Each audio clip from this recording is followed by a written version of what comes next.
Hi there, everybody. So, the conversations we've been having, both here and on the Agita Casa app, about the shadow in spiritual communities has been quite a hot topic. And I said I would follow up with a theme about playing at being spiritual and what that looks like. And I'm sure you're already with me on this theme. I'm sure you've encountered that quite a bit. But I want to share, to create context, I want to share an anecdote of something that happened to sort of shine light on what that looks like. And what happened is, I think it was in 2016, I was supporting my husband as he was dealing with a pretty intense health challenge. And he found himself in hospital in Florida, and I was there. He was in hospital for close to a month, and I was there obviously with him. I'd go to the hospital every single day, and I was essentially staying in a hotel in Florida on my own because I don't have family in the US, in Florida, and family in the UK, I really didn't advise them to come out and spend all that money to travel out there and spend time with me, even though they wanted to. So I said I'd deal with it, and I would contact them if things got worse. So I was doing the best I could, and I intuitively I knew everything was going to be okay, but nonetheless it was an extremely challenging period. Now, I cannot tell you the number of friends that reached out with prayer support, or they would send me emails telling me they were thinking of me, asking what they could do. Just really beautiful, beautiful support was sent my way.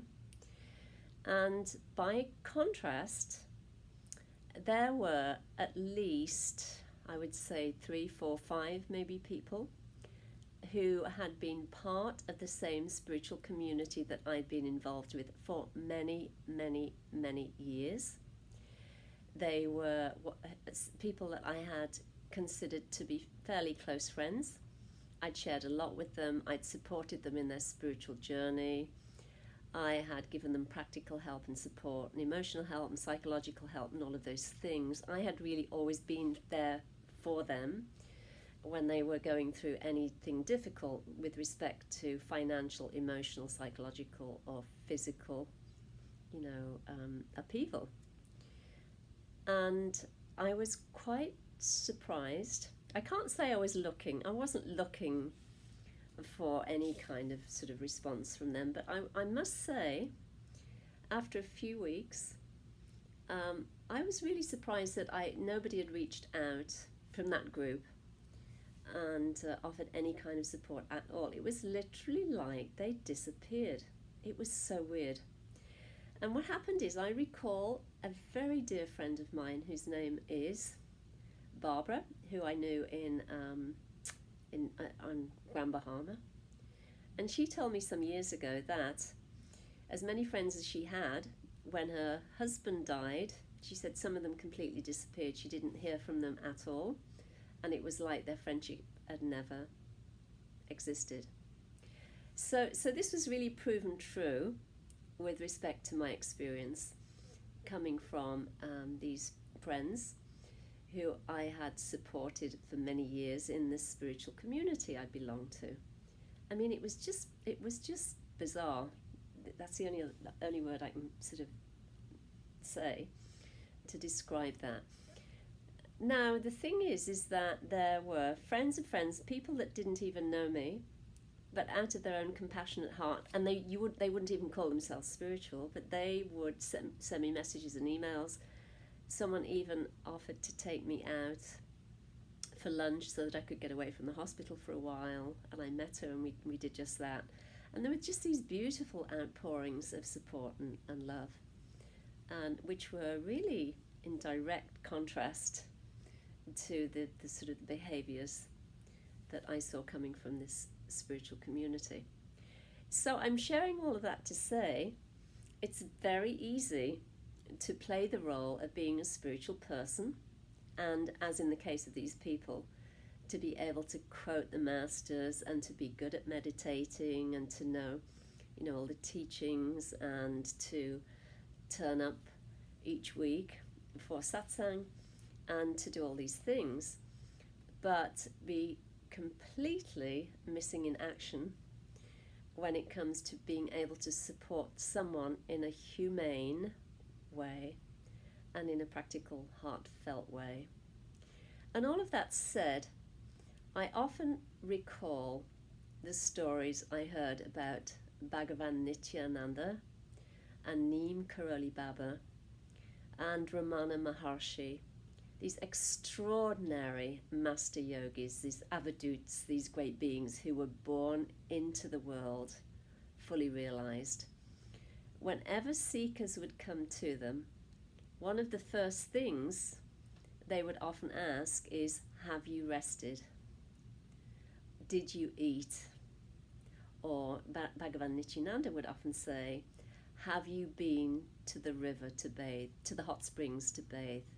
They would always meet every seeker with this humane compassion and concern about his or her physical welfare. That was always the first thing, actually, before they imparted any kind of wisdom or spiritual teachings. And what I've seen is that in spiritual communities, and I know this, what I've shared, isn't just specific to the group that I was involved with here in the Bahamas.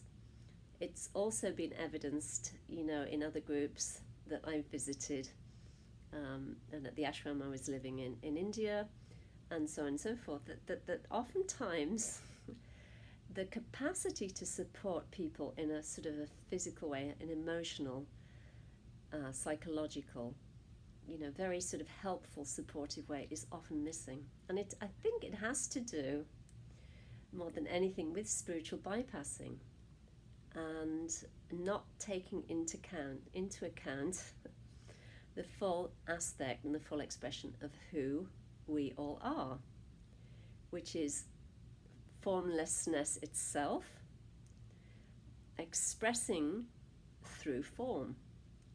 And as the yogis say, the formless is discovered through the form. So, it's important to honor, to embrace, to support one another in the best ways we can with respect to the sort of physical expression, as well as, supporting one another as we dive in, as we begin spiritual practices and we go on this spiritual journey and we deepen into that, and then we drop seeking altogether. So I just wanted to hop on and share that, because playing at being spiritual is actually a waste of time if you're not going to include and support your own humanity as well as the humanity of those that you're connecting with and seemingly working together with. You're wasting your time, quite frankly.